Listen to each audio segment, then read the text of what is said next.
गरुड़ पुराण के अनुसार क्या होता है मृत्यु के बाद? मृत्यु के बाद क्या होता है, ये क्वेश्चन कभी न कभी हर किसी के मन में जरूर आता है। तो आइए चलते हैं एक रोमांचक सफर पर। ये दुनिया बनने के बाद बहुत से धर्मों का जन्म हुआ, जिनका नाम अलग अलग है, लेकिन एक बात सब में कॉमन है। जी हाँ, वो है मृत्यु के बाद आत्मा का स्वर्ग या नर्क में जाना, जिसे अलग अलग धर्मों में अलग अलग नामों से जाना जाता है। हिंदू धर्म में मृत्यु के बाद क्या होता है, ये लिखा है गरुड़ पुराण में। पहले आपको बता दें, गरुड़ पुराण भगवान विष्णु और गरुड़ के बीच मानव जीवन के अर्थ को लेकर लिखी गई पुराण है। मृत्यु के बाद क्या होता है, इसे समझने के लिए आपको पूरा प्रोसेस समझना होगा, स्टार्टिंग से एंड तक, यानी मरने से लेकर पुनर्जन्म तक। तो आइए जानते हैं। पहला चरण, मृत्यु से कुछ घंटे पहले इंसान के पैर ठंडे पड़ जाते हैं और उसका धरती से कनेक्शन टूट जाता है।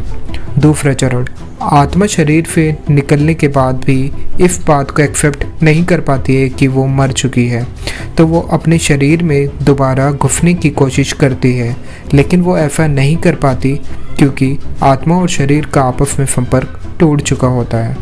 तीसरा चरण, आत्मा जब अपने शरीर में वापस नहीं घुस पाती तो वो चिल्लाती है आसपास बैठे लोगों पर जो उसकी मृत्यु पर रो रहे होते हैं कि वो अभी मरी नहीं है। इस चरण में आत्मा शरीर से 12 फीट की ऊंचाई पर होती है और हवा में ही तैर रही होती है।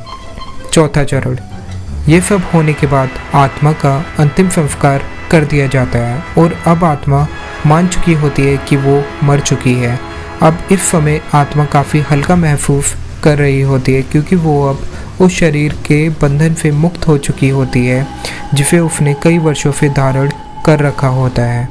इस शरीर के बंधन से छूटते ही आत्मा अब वो सब कुछ कर सकती है जो एक मानव शरीर में नहीं करा जा सकता, यानी अब आत्मा अपनी मर्जी से कहीं भी आ जा सकती है, वो भी सिर्फ मन की गति से। ये शक्ति प्राप्त करते ही आत्मा अगले 7 दिनों तक उन सभी जगहों पर जाती है जो इस धरती पर उसकी पसंदीदा जगह होती हैं, चाहे वो कोई रेस्टोरेंट हो या कोई ऑफिस हो, या आत्मा को पैसों से ज़्यादा लगाव होता है तो वो उसकी तिजोरी हो या आत्मा के बीवी और बच्चे हों। 7 दिन बाद अपने परिवार और धरती को आत्मा अलविदा कहती है। 5वां चरण, गरुड़ पुराण के अनुसार एक सुरंग होती है जो आत्मा को एक फिक्स टाइम पीरियड में पार करनी होती है, और ऐसा आत्मा तभी कर पाती है जब उसके घर वाले अंतिम संस्कार और रीति रिवाजों को अच्छे से पूरा करते हैं। तभी मृत्यु के बाद के 12 दिन बहुत इम्पोर्टेंट बताए जाते हैं। यदि किसी का परिवार रीति रिवाज ठीक से नहीं करता तो आत्मा वो सुरंग पार नहीं कर पाती है, वो आत्मा यहीं धरती पर भटकती रहती है। 6वां चरण, यदि आत्मा वो सुरंग पार कर लेती है तो उसे वहाँ उसके पूर्वज मिलते हैं जो उससे पहले मरकर वहाँ आए होते हैं। आपस में सब गले मिलते हैं, जैसे धरती पर हम लोग किसी से बहुत दिनों बाद मिलते हैं वैसे ही। इसके बाद वहीं एक दिव्य रोशनी भी होती है जिन्हें हम लोग भगवान कहते हैं। उनके सामने आत्मा के जीवन का विश्लेषण होता है। 7वां चरण, इस चरण में आत्मा अपने जीवन में करे गए अच्छे बुरे कर्मों को खुद ही उनका विश्लेषण करती है और खुद को ही दंड देती है। यदि आत्मा ने किसी को धरती पर मारा होता है, यानी किसी की मृत्यु की होती है, तो वो खुद को अगले जन्म में कोई ना कोई बीमारी देती है।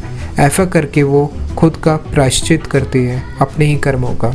असल में इस बात से हमें ये समझ लेना चाहिए कि हम जो यहाँ धरती पर करते हैं उसका फल हमें इसी धरती पर मिलता है, चाहे इस जन्म में मिले या अगले जन्म में। अगले जन्म का लेखा जोखा डिसाइड करके आत्मा कुछ टाइम पीरियड के लिए ऊपर ही रहती है, चाहे वो स्वर्ग में हो या नर्क में, उसे जैसा मिला होता है, और कुछ टाइम पीरियड काटने के बाद वो फिर से धरती पर जन्म लेती है। 8वां चरण, जब हम धरती पर दोबारा जन्म लेते हैं तो माँ के गर्भ में 4th मंथ में, यानी कि 4थे महीने में, कभी कभी उससे पहले या बाद में भी प्रवेश कर लेते हैं, और जन्म के समय हमारे नक्षत्रों के हिसाब से जो कुंडली बनती है असल में वो हमने खुद ही डिसाइड करी होती है। जन्म लेने के 40 दिनों बाद तक बच्चे को अपना पुनर्जन्म याद रहता है और उसी की याद में वह कभी कभी अकेले में हफ्ता और रोता भी रहता है। इसके बाद हम सब भूल जाते हैं जैसे हमने कभी कोई जन्म लिया ही ना हो। ये था जीवन का सार गरुड़ पुराण के अकॉर्डिंग। यदि इस बार बार जीवन और मृत्यु की प्रक्रिया से बचना हो तो एक ही रास्ता होता है, वो है मोक्ष। और मोक्ष कैसे प्राप्त करा जाता है इसके ऊपर एक पूरी सेपरेट वीडियो बन सकती है। अगर आप लोगों को उस पर भी वीडियो चाहिए तो आप नीचे कमेंट बॉक्स में ज़रूर बताइए। तब तक के लिए जय हिंद।